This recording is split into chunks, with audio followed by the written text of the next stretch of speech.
Hello, welcome to episode 5 of Planet and the People. This is the podcast about climate change. So far in this second series, I have explored the topic of international politics when it comes to climate change. I've looked at how individual lifestyle choices can have an impact and also debunked some of the myths and legends about what is environmentally friendly, what is not. That is with Georgina Wilson-Powell of Pebble magazine. Looked at the origins of pandemics and also looked at carbon offsetting and what it actually means and what it can do. And this week, I wanted to look at the arts and how the arts and storytelling can inspire us about all sorts of different issues, but in this case, specifically climate change. One of my real pet hates is when people say to me, "Oh, Tom, you're so passionate about climate change, you're so passionate about the environment," because I just find that really irritating, because I don't think I am passionate about climate change. I don't love reading news about burning forests and melting ice. I don't love climate change. I would classify it as I feel a sense of urgency, and I think it would be very helpful if more and more people felt that same sense of urgency. And the arts is a really wonderful tool to engage people in all sorts of different issues. So, to help me explore how the arts can play a role in climate change, I spoke to playwright April De Angelis. April has a fantastic, epically long career as a playwright spanning over 20 years, with plays produced at the Royal Court Theatre, the National Theatre, with the RSC, among many other different places. Her play Jumpy debuted at the Royal Court Theatre in 2011 and starred Tamsin Grieg in the lead role, accompanied by Belle Powley, Doon McCreechan, Richard Linton, Sarah Woodward, and it was directed by Nina Raine. April is also a strong advocate of activism and is a regular member of Extinction Rebellion, so she was able to offer me quite a bit of interesting insight into how Extinction Rebellion works, what their ethos is, what their mission is, what their methods are, and she was also able to respond to my questions about the criticism that Extinction Rebellion receives. April has also managed to incorporate climate change as a theme more into her work as a playwright. I haven't just asked any old playwright along. She is working on 2 pieces of theatre, one of which is due to come out very soon, but I'm not going to tell you any more about that right now because you're going to have to listen till the end. So until then, I'm going to pass you back to my conversation with April De Angelis, which took place on Zoom quite a long time ago, actually, when Donald Trump was still very much in power. I think it was October, so he was set to stay, really. So quite a lot changed in American politics anyway, and in our perception of where we were with climate change. But anyway, enough about that. I'm going to pass you over to my past self and April De Angelis.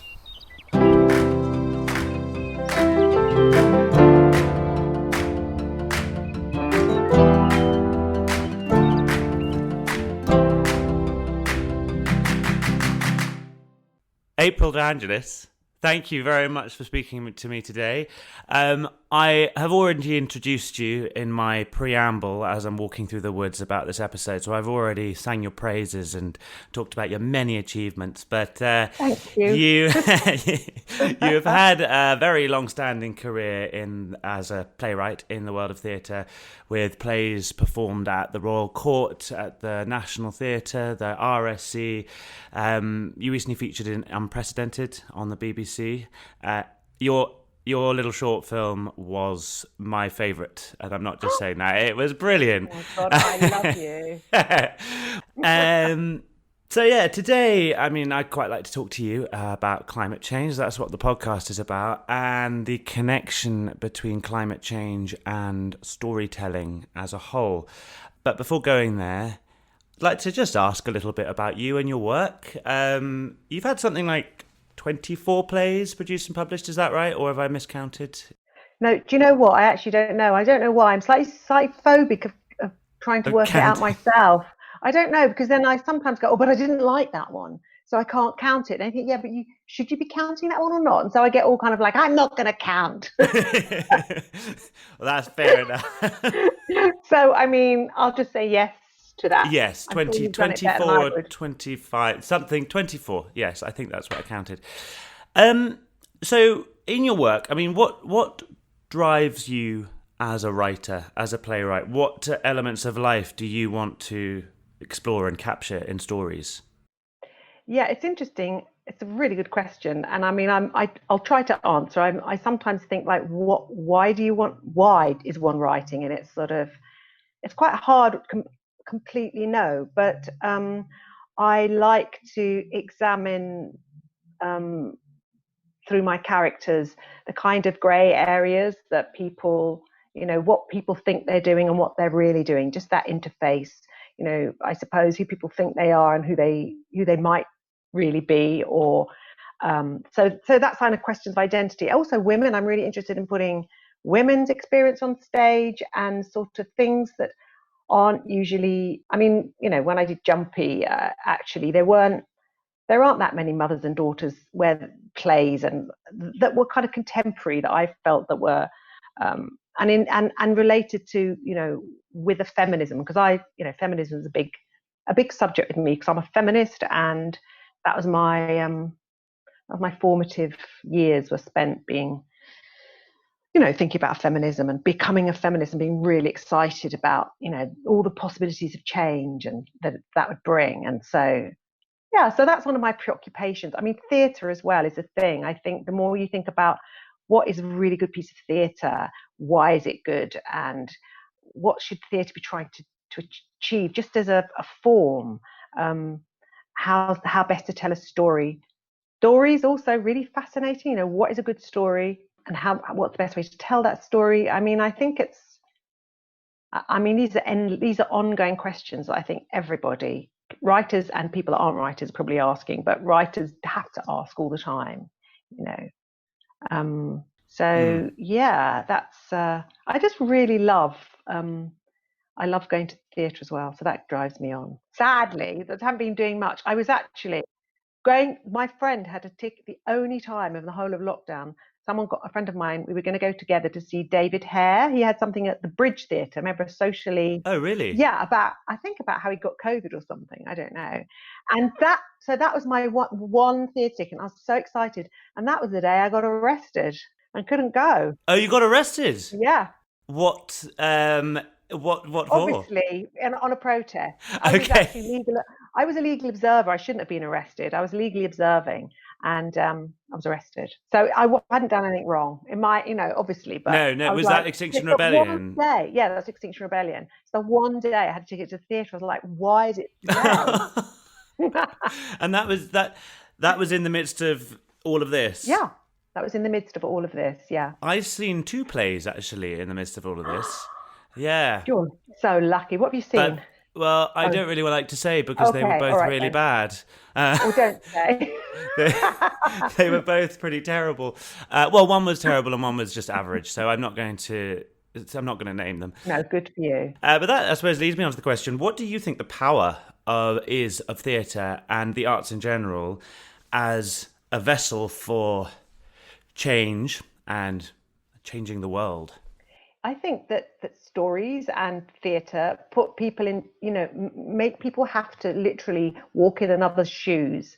And the more I see of everything, the more I think about everything. That's the most significant thing a human being can do, like not cut off from the other, whoever they're, to really try and, get out of your headspace and connect emotionally with someone else's story, with an event, and that allows you to question as well. I think question in a way where you can't ignore your feelings and your emotions. And then I think that's what they do. I think it also sort of surprise and delight and wake you up, and you're communing with others, and you're witnessing something that you somehow, because you're doing it in an audience, you just can't push it to the back of your mind and forget it, because you've witnessed it all together, And when one of the most moving scenes in the whole of big theatre is Desdemona and Amelia, where on the night that they're going to be both going to be murdered, both those women get murdered that night by their husbands, and they just have this little chat, and they're sort of going about men. And Which play is that in? Othello. That's Sorry, right. I should have said Othello. Yeah. What's interesting is that I've actually read that description of the play, and I'd never realised that they both get murdered by their husbands. And it's the one of the only scenes that Shakespeare, there aren't that many scenes, kind of really intimate scenes between women in Shakespeare, actually, and it's one of them, and it's the most mind-blowing scene where they sort of talk about men and what men want from women and what anyway, so it's so moving and powerful, but it also makes you experience something, makes you think about something you don't really want to think about. Well, what is it like on your last night when you're waiting for, you feel in your, that something awful, you're a woman, you're powerless, and that they're sort of, 17th century, although for some women, of course, that's still 2 women a week get murdered, don't they, by their partner in Britain. Is that the statistic? Yeah. 2 women a week, except when there's the World Cup, and then it's more, it's 3 or something. I'm sorry. Why have I got, I'm so I've gone somewhere really bleak. I don't know why that makes... I know, I mean, because it's sort of like a recognition, and that's why laughter sometimes comes out of recognition, doesn't it? Bleak, kind of, oh, bloody hell. Yeah, so what was I saying about theatre? Yeah, so just the capacity just to, I don't know, it's sort of the magic to just be able to make us emotionally and imaginatively enter another world and make us think, preciously make us think, and feel. So you can't avoid thinking. That's the thing. I think lots of rhetoric and the kind of world we're in now, where it's, take back control. I mean, that's all done without feeling, really, really thinking and feeling. I think it just appeals to people's sort of, I don't know what it appeals to, but it's not really appealing to their real hearts, I don't think. Do you think theatre does that more effectively than film and television? Or in a very different way? I actually do. Actually, I mean, I think film is slightly different from television. I mean, I can be really moved by film in a way that I don't know if it's just the type of television, but there's something about it being viscerally real, that you're with real people, there you are, and there's a real person in front of you, really experienced. I mean, I know they're acting, but there's something in us, isn't it, that sort of forgets that when people are being really brilliant, when you say, and just doing amazing work. And I think there's just something in us that also you're in an audience in the cinema as well, but you're in an audience plus you've got this. So I think there is something about, I think also plays are really prepared to go somewhere that, a lot of television just doesn't really go. It's almost like the genre of theatre is more there to push it a little bit and push things. Yeah, I think so. I mean, think about that scene, the Desdemona Amelia scene, that actually then goes into Desdemona's the murder of both of them. You see it in front of you, and it's like unbearable. It really addresses you really powerfully, I think. And I don't know. That's me. So on that vein, onto the topic of climate change in general. Yeah. Big broad question. What are your thoughts on climate change? Your view? What scares you about it? Yeah, it absolutely terrifies me. Yeah, I'm quite. Well, I think that we're in a climate and ecological emergency. For example, when 60% of the indigenous British mammals that were around when I was born have now vanished forever.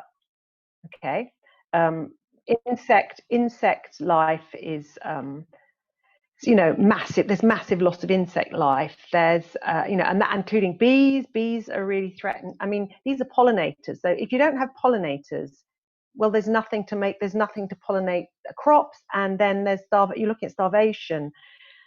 That's just a couple of little thoughts. There's also these things called tipping points. There's the Amazon, the rainforests, which are burning and being logged and cleared for cattle so that people can eat burgers. There's that.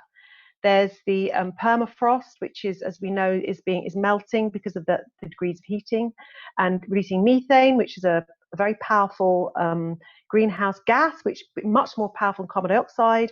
And if that gets into the atmosphere, then it's going to speed up the heating, which will melt more icebergs, melt more, not icebergs, the Arctic ice. If that melts, you're going to get sea level rises. Bangladesh is already threatened. I mean, the global south's in, it's not, climate justice means thinking about the rest of the world and not just, we're fairly temperate for a while. The bread baskets, we rely on, there's 3 bread baskets in the world. If temperatures go up, it gets too hot, we've seen the conflagrations down in California's been on fire, Australia, 1 million koalas burnt in the fires. That was last time. I mean, I can just go on and on. I mean, I don't know why the government isn't just going, let's transfer from fossil fuels now. I mean, business is already doing that. Yeah. That's what's interesting. Business is slightly ahead of government. We need to do something really urgently. We've been given 10 years, haven't we, by the IPCC, the International Panel of Scientists, to get our act together, or we might reach tipping points. And the thing about tipping points is that that's it. I am absolutely really angry and really cross with people for not doing enough, and angry with the governments for not telling the truth, angry with the newspapers, not kind of putting it on the front page every day. That's what I was going to ask. I mean, how do you think it's centre stage enough? And the answer is no. I agree. It's not centre stage enough in politics, in the press, especially now. No. I do feel it has taken very much a back seat to COVID, even though there's a big link. Well, I know. And the whole point about COVID is it's a climate ecological event. It's not a pandemic. It's linked to our misuse of nature, Do you think it is centre stage enough in people? Because there's been a huge wave in the last 2-3 years, much thanks to things like the Extinction Rebellion and Greta Thunberg, to really bring it up in our psyche. And a lot of people are thinking about this a lot more. And David Attenborough documentaries come out on a regular basis. But do you think that people in general take this seriously enough? No, they really don't. They just, and part of it is they don't want, it's hard to face it. You have to go through a kind of grief. You have to go through loss. You have to go, for example, 60% of our mammals, indigenous British mammals have been wiped out since, in the last 50 years or 60 years. Well, you've got to face, that's a loss. And that's what we were talking about with theatre, isn't it? To really feel something, and think something because of that. And that's where change comes from. And people are too frightened to acknowledge. I think part of this fear, they don't want to think about it. It's too painful and it's too frightening. So the people that are doing something have gone through kind of climate grief. To go through grief, and then that releases you to go, okay, well, what can I do on the other side? But some people are just in denial. They just will not prioritize it. Some people have lives where they're so under the cosh that they're struggling too much but that struggle's not going to get better when climate change hits. I don't know and then Rupert Murdoch, for example, is a climate denier, and look how powerful he is. Donald Trump, another great guy who's a fossil fuel denier. A climate denier. Just got to look at the people that are denying the climate, and then you might go, yeah, I don't really like them on other issues. I don't like them on the pussy grabbing issue. Maybe I'm not with them on the climate issue. I think, people are waking up. Yeah, that's the other thing. I think it's right. Extinction Rebellion, Greta Thunberg, school strikes, other, the indigenous people on the Amazon that are fighting for their life, they're the people on the front line as well that are really fighting, and we've got to stand with those people. We've got to sort of... I spoke to Professor Mark Maslin, who's a climatologist, on the first episode of this podcast, and he actually said that for the first time in 10 years, he felt positive about climate change, or about the changes that we could make, for lots and lots of different reasons. But, there's still a long way to go, but the world is waking up. But how much better it would be if it woke up more. Yeah, that's absolutely right. And before it's too late, that's the thing. I suppose that's why I want to explore the idea of the arts. And I'm a writer myself, and I have made some numerous pitches a few years ago for some TV series, and one of them was an anthology-based TV series to do with climate change. I know people in the music industry, and there's a lot of reticence about making something that is dry, too political. It's boring, and the TV series is like, oh, we got to kind of watch out about something that might be too preachy. And I've always thought of climate change as not a political issue. I would say that it's a love story. It's a love story with your planet and with your world that you live in. How do you think climate change could become more of a theme in our arts and in theatre? Well, it's interesting because I actually did a workshop with some other writers. We were invited to do a workshop about this, and one of the things that came out was that climate change, in a sense, is a hyper object. It's so huge, it's so hard to get your head around. That's one of the reasons it's a planetary sized crisis, and it has all these facets, and you can't write it all. That's the thing. You can't write climate change. It's too big. So you have to find a way. I mean, I think, engaging people's emotions in it is how do you do that? You preach to people, you just switch them off, and it's boring. And how do you look for stories? I think that I'm working weirdly on an opera at the moment about climate change. And that's what we're doing. We're looking for a story. We don't want, you can't write climate change. So you have to find a way of telling it that's engages people's emotions. And of course, the arts have got such a huge responsibility, haven't they, to show the world as it is and ask questions about it. That's their sort of role, isn't it? To engage people emotionally, intellectually, viscerally with the whole issue of climate change, and through stories or images. That's how it's got to be done. I mean, I am working on a few things that are directly related to climate change, and it's quite interesting. You have to pick something. You have to kind of pick the world that you're going to tell the story about. You can't tell it about, I don't think. Well, maybe you can. Are you able to talk a little bit more about that, the opera and the play, without giving it away? Well, the opera is in really quite early days, so we've been talking to people just about, and doing this thing of looking for a story and being, in this really lucky position of being able to kind of talk to quite interesting people about it. The play, which is for Stratford East, is just an hour-long piece, and I decided just to talk to activists. Okay. Just to talk to a group of activists and try and just look at it that way. What is it that drives people to activism? What process did they go through to get there? And why do they do that? And what's been their experience? And that's all I'm doing, to make this. So it's quite a kind of narrow kind of focus on it. But I'm interested in that thing that some people are doing. They're going through the climate grief, and some people are refusing, and what that's about, Why are those people going through it? What is it? What is it that? Why are people going through the denial, did you say? Do you mean? Well, why are they going? No, why are people choosing to break the denial? Some people. Oh, right. And others aren't. Do you know what I mean? Like, what is it that's driving that sort of process? It's really fascinating. But I think it's got something to do with people's imagination. Yes. Which is another reason why the arts are really important, because I think they call on the imagination and they break through. Art shouldn't be kind of one-dimensional and preachy, like the kind of rhetoric you get from politicians. The arts can, break open the world and see it from, allow it to be complex. And in its complexity that's where the moving nature of things come from. If there's just one thought to have, all you have to do is absorb the thought like a kind of, slave. Yeah. Do you know what I mean? What are you? Just a lackey of capitalism or something? But if you're allowed to have complex thought, real and to have doubts and understand the complexity of things, then it's harder to demonize people, and it's not so easy to deny things. I think denial is massive, and I don't know.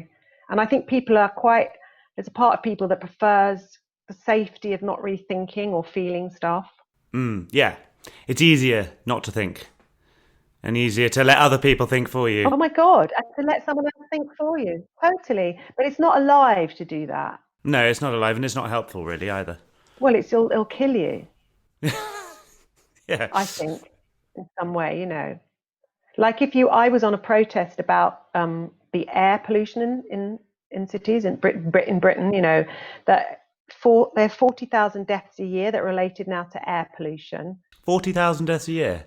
That's the NHS figures, and that's because there are particulates in that are from fossil fuels that are burning. That there's two types, and they're invisible, but they're like little needles. They just get in your lungs, and they'll just ravage your lung. I mean, this is, you know, kids die. You know, for asthma, for example, I think like that. You know, that girl that died. She lived near her mum's been campaigning, and I know she died. Her asthma was so aggravated by living near a main road. She died.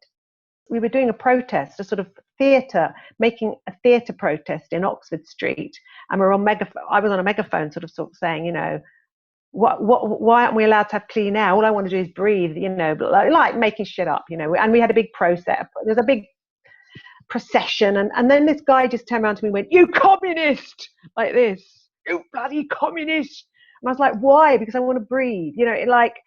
It was a classic thing of somebody not wanting to hear. That figure about kind of how many people die from air pollution, that highlights, if you put that in comparison to the deaths that we've been having in this country to do with COVID, and probably a lot of those COVID-related deaths are happening in high polluted areas as well. Absolutely. And that's not being talked about, is it? No, exactly. Well, this is because the discourse is controlled, and also not talking about why, you know, why our relationship to nature. You'd have thought that might have been part of the kind of discourse about COVID, you know, but it's all getting back to normal.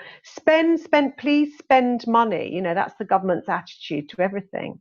I mean, there's a whole other topic of the economy and building back better, and the potential that this disaster and this catastrophe could be happening. Not a lot of people are talking, really. The governments aren't talking about building back better and finding new green jobs. No. But there does seem to be a huge amount of opportunity there. Maybe they'll be forced to. Well, that's why I'm in Extinction Rebellion. I wish everybody would be in it. You know, it's like, come on, everybody. What, you know, nothing will change unless you make change. They're not going to change, these old warhorse people. I wanted to ask also about the back to the big topic of climate change. It's such a big topic, like you say, but people do seem to view it as one subject matter.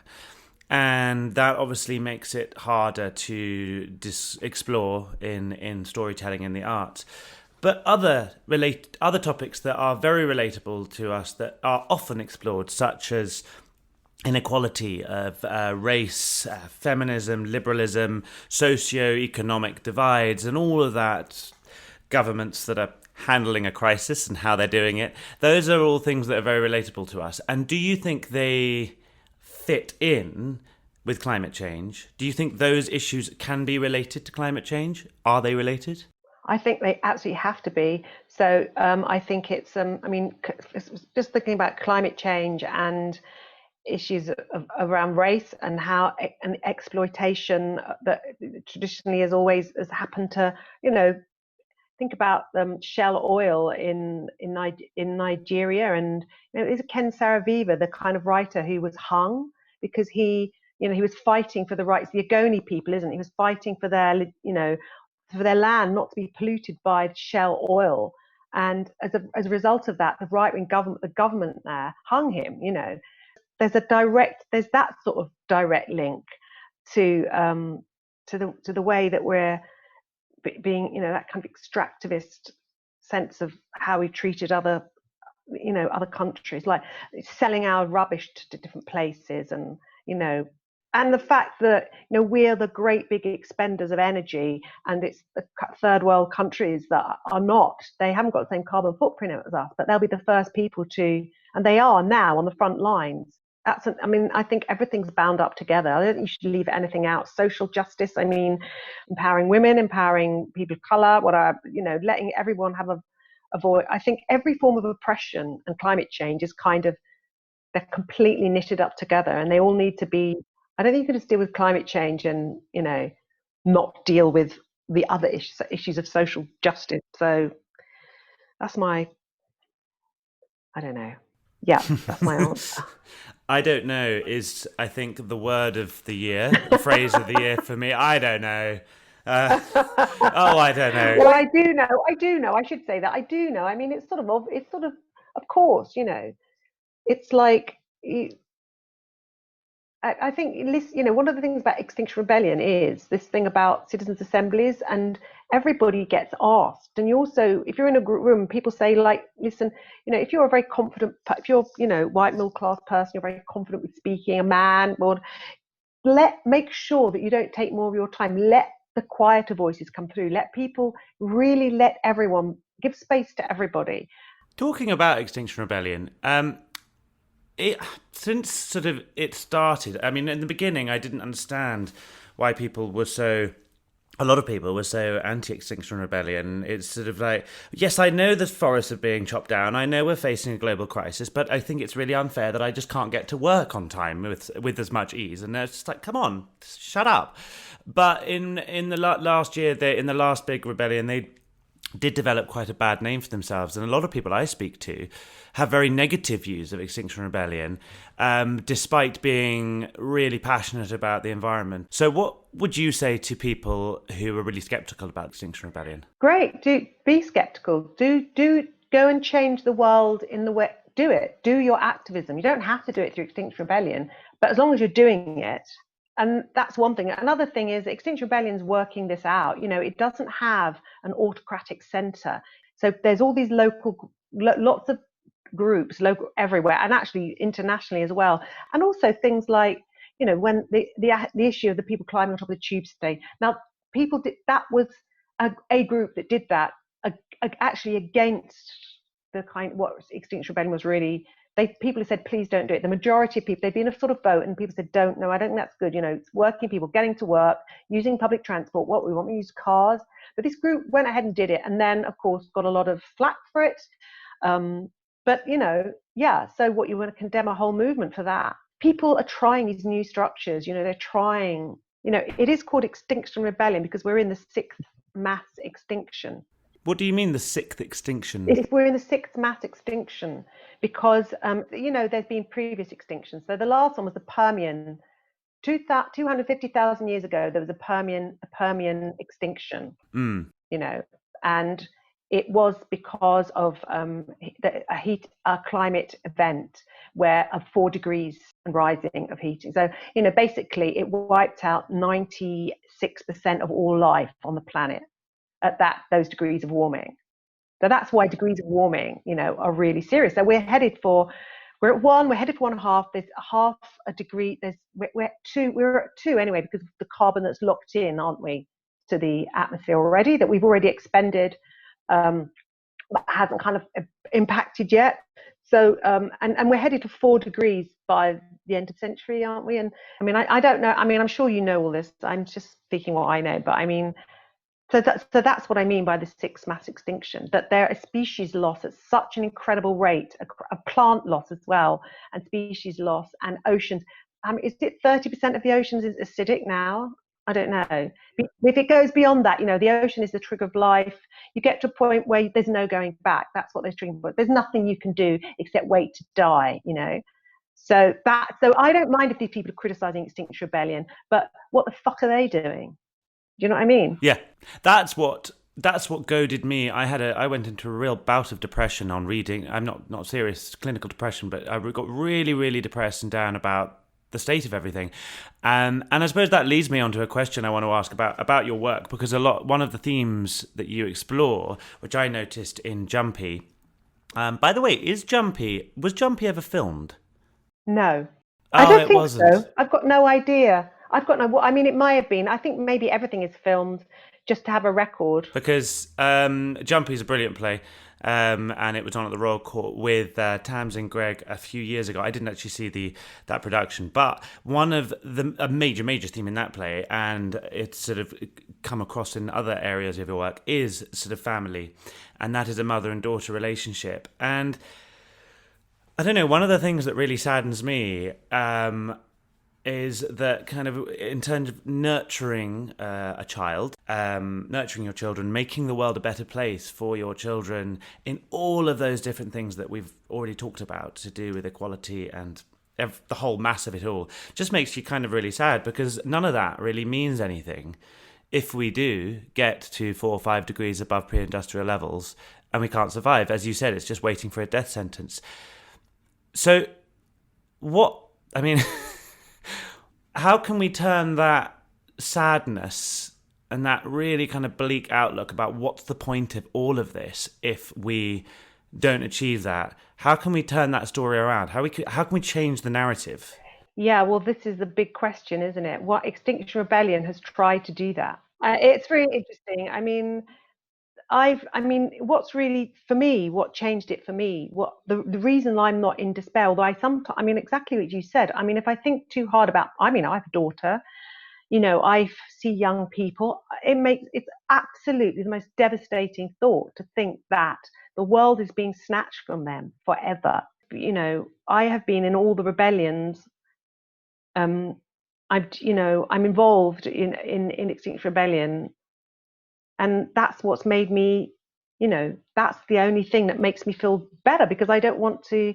When I first went to my first meeting of Extinction Rebellion, I was in it's a big town hall in Limehouse, and I just turned up. I thought, well, no one's going to be here because I know what meetings are like. It was packed. It was hundreds of people, and I just thought, what is this? Why this? And we were all put in little groups to sort of, because it's very Extinction Rebellion to do that, and like to talk about, how we were feeling, and really touching base. It's not about what you should be. It's, well, how are you feeling? And why you were here. And then I was with 2 17-year-old girls, and they in my group, and they said, oh, well, we've become really climate aware through work we've been doing at school, and I just want to know that when I die before my time because of the climate ecological emergency, that I did something. That's all I want. I want to know that I didn't just. Oh my God. Yeah. So it was almost a foregone conclusion for them. Yeah. That's going to happen. Yeah. And they were 17, and they said, and I don't want to be just have lain there and died. I want to have done something. And that was a moment that was me then in Extinction Rebellion for it. And I don't know if anyone who's listening or who's criticizing them can think of a better way, think of a reason why you wouldn't listen to those girls and answer that question about what are you doing. And but anyway, like I've really enjoyed, I've had a great lot of joy being involved in Extinction Rebellion, in the sense that you're talking to people who face reality. Direct action is so inventive, and it's theatre, of course. I once saw one of the favorite things I ever saw was these 2 giant kangaroos that they were huge, and they were obviously people in kangaroo costumes, of course, with those great big amazing bouncy leg things that you can, like athletes, disabled athletes kind of have. And they had big bollocks, and like amazing, and they bounded through the protest, the Trafalgar Square was occupied at the time. They were they were so lifelike and fabulous, and it was all about what's happening to kangaroos, what's happening to the natural world. But that was loved that piece of art, or the red people I really love as well. So on talking about those 2 teenage girls saying, I want to do something so that when I die before my time, I will have done something. What would you like to see happen now to try and maybe make sure that those teenage girls don't die before their time?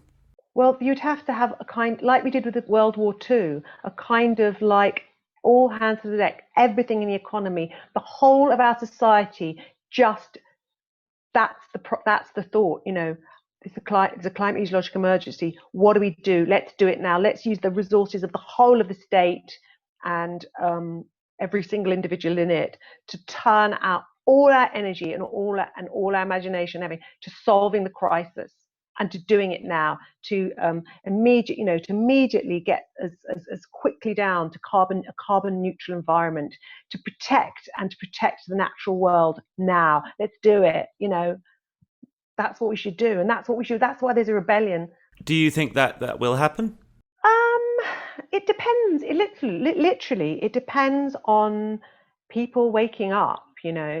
And it's interesting because there's not, I'm not totally hopeless about it. I mean, you know, businesses, it's interesting. I was having, in doing this opera, we've been talking to some people, we were talking to business people, and business people saying, you know, it goes like this. There's activists who kind of go, wake up, wake up.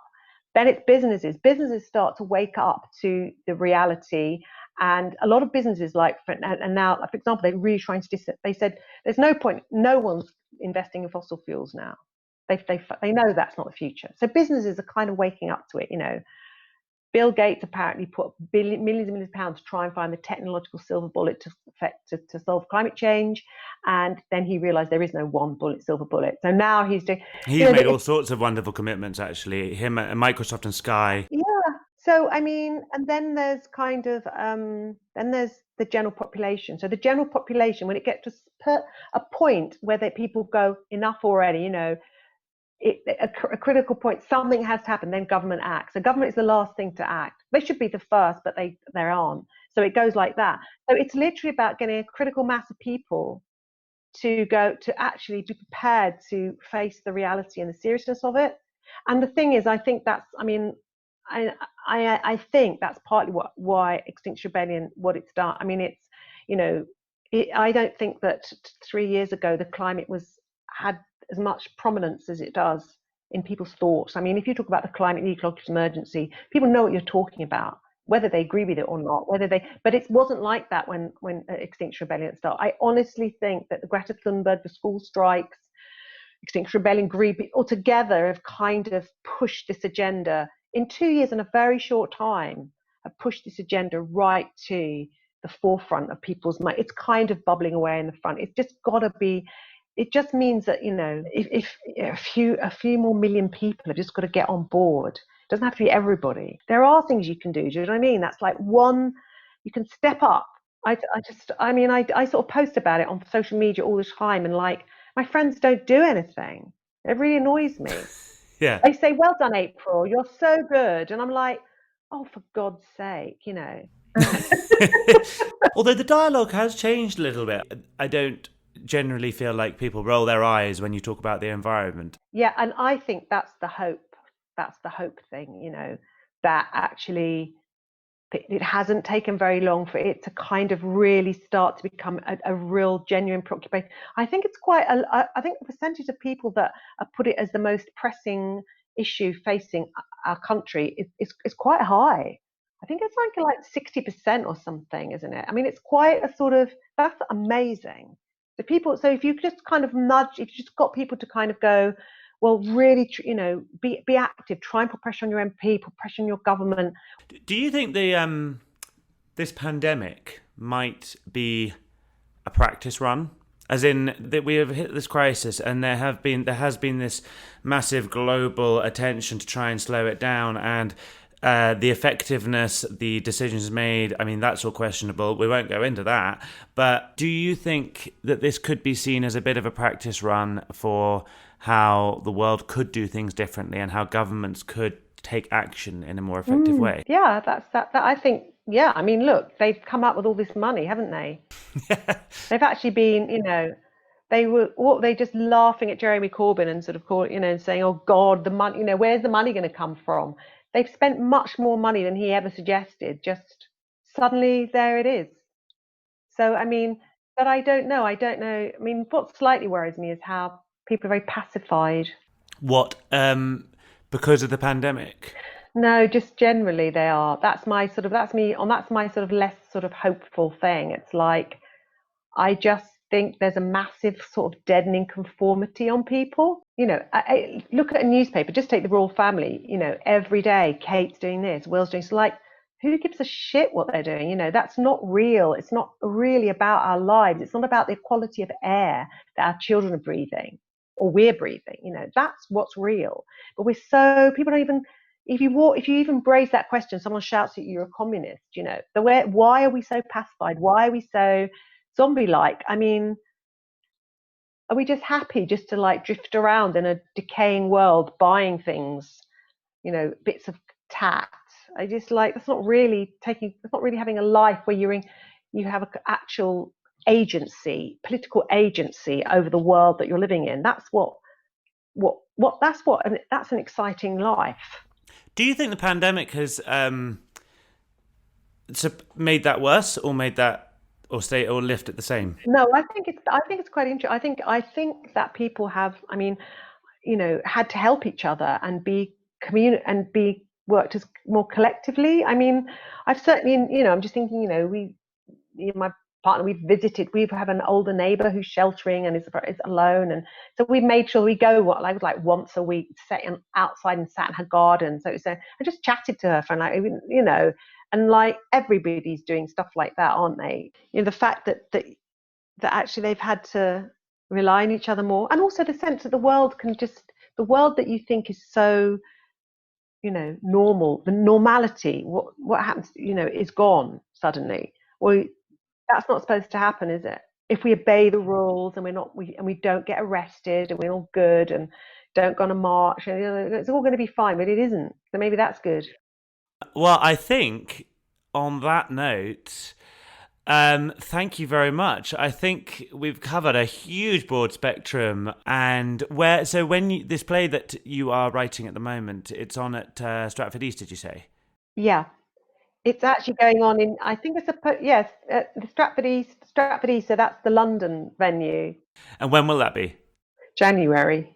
Okay. Hopefully, I mean, this is all hopefully. Yeah, I mean, with a socially distanced audience, And what's it called? Is it hasn't already finished? Yet. It hasn't got a title yet. Got a title yet.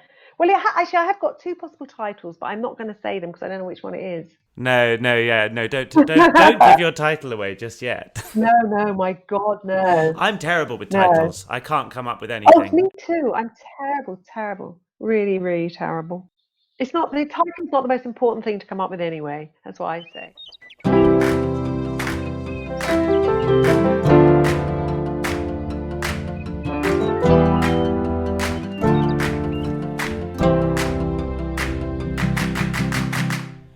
So that was April De Angelis. Her nameless play has since been given a title, and it is called Extinct, and it will be running at the Stratford East Theatre as soon as it can, really. It obviously didn't run in January, but it is listed on their website, second in line, and I have included the Stratford East Theatre's website details in the show notes. So if you are interested in giving that a look, I would strongly recommend you check out the website, and you can find out when they will be taking bookings. But I expect it will be maybe sometimes around June, July, and possibly not with a socially distanced audience, which would be good. I have also included information about Extinction Rebellion, if you would like to find out more about them, and if you'd like to get involved. So, that's it for that episode. Next week, I have got not one, but two slightly shorter conversations for you. One about a largely unknown climate solution called biochar. I had never even heard of biochar until my guest for next week, Carboculture, got in touch with me. So talk a little bit about that, and then I also talk about the aviation industry and dissect what the aviation industry is actually doing about climate change and how it has been affected by the COVID-19 pandemic. So, if you have enjoyed this episode, do please go and listen to some of the others. There are a whole range of different episodes in this series and 8 from the last series. Please do click subscribe so you never miss a future episode. Feel free to give a rating online or on whatever podcast platform you're listening to, and spread the word. Tell your friends and family. My name is Tom Ward Thomas. This is Planet and the People. I am on Instagram and Facebook at Planet and the People, and on Twitter at Planet and the P. Hope you all have a very good week. Goodbye.